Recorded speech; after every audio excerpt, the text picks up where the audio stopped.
जय यीशु सभी को। मार्कस सुसमाचार 5वां अध्याय 21 से 43 तक।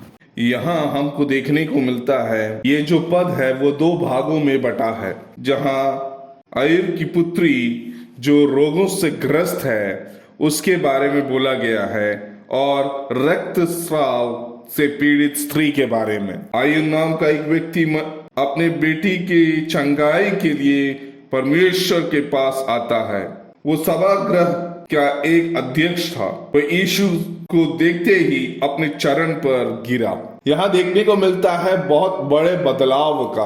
सभागृह के लोग परमेश्वर के कार्य के खिलाफ थे, लेकिन उसके सदस्य के मनुष्य जिनकी बेटी की रोग से ग्रस्त थी, लेकिन उनका विश्वास था कि परमेश्वर के पास जाने पर चंगाई प्राप्त होगी। वो सारे परेशानियों को दूर रखते हुए सारे समूह के जो समूह क्या बोलेंगे ना सोचते हुए परमेश्वर के चरण पे जाते हुए हमको देखने को मिलता है। जो समूह परमेश्वर के खिलाफ था, उस समूह का सदस्य, उस समूह का अध्यक्ष परमेश्वर के सामने जाते हुए हमको देखने को मिलता है और वहां से वो परमेश्वर को लेके अपने घर की ओर निकलता है।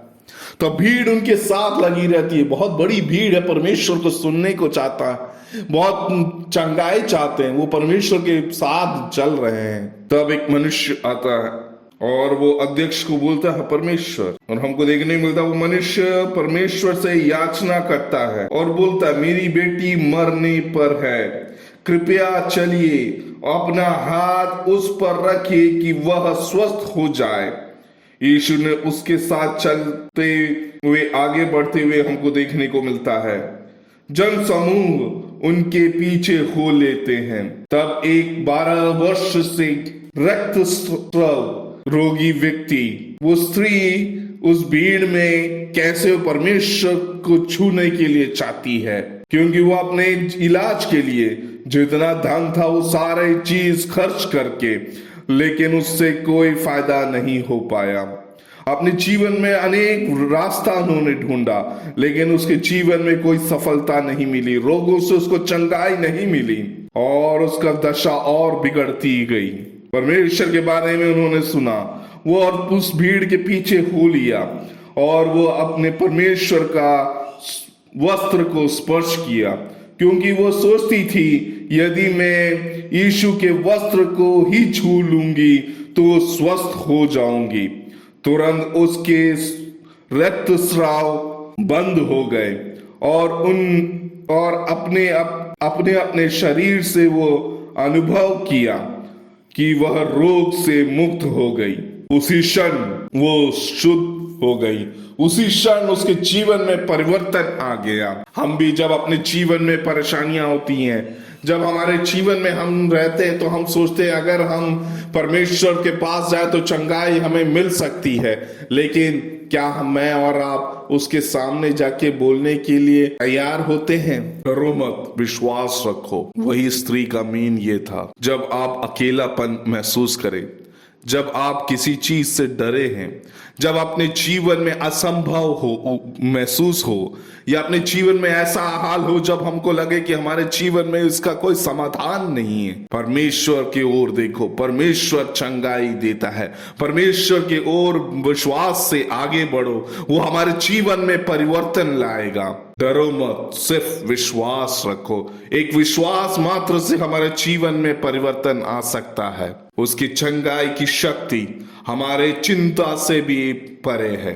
हम सोचते हैं ये कभी हो नहीं सकता, हमारे जो नेतृत्व है या हमारे जो क्षेत्र है उससे भी बाहर है, ये कभी संभव नहीं है, लेकिन उसको भी संभव करने वाला परमेश्वर हमारे संग है। एक अशुद्ध कहलाने वाली स्त्री, यहूदियों के हिसाब से ऐसे लोग अशुद्ध हैं, इनको कोई छूता नहीं है, दूर रहते हैं, लेकिन वो स्त्री परमेश्वर के कपड़े को जैसे ही छूती है उसके जीवन में पूरी बदलाव आ जाता है। रक्तस्राव से ग्रस्त स्त्री, उसके बाद परमेश्वर पूछता है, मेरे शरीर को किसने छुआ? वो वहां समूह को दिखाना चाहता है, जिस समूह की अगर आप किसी को अशुद्ध मानते हैं लेकिन परमेश्वर के नजर में कोई अशुद्ध नहीं, वो परमेश्वर के शरण में आके अगर याचना करे, विश्वास के साथ अगर आए, तो उसके जीवन में परिवर्तन होगा, उसके जीवन में बदलाव आएगा।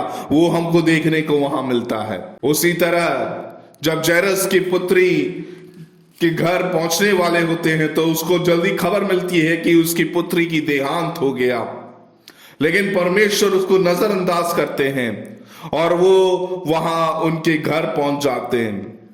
और उनके घर पहुंचने के बाद अपने कुछ शिष्यों के साथ, माता पिता के साथ उस बच्चे के पास जाते हैं, बाकी सबको बाहर कर देते हैं। और वो वहां पास जाने के बाद उस बेटी के हाथ को परमेश्वर छू के, वह बेटी का हाथ पकड़ के, तलिता कुमी अर्थात बालिका उठ, वहां बोलते हुए हमको देखने को मिलता है। छोटी बालिका, मैं तुझे उठने के लिए बोल रहा हूं, उठ के खड़े हो जा।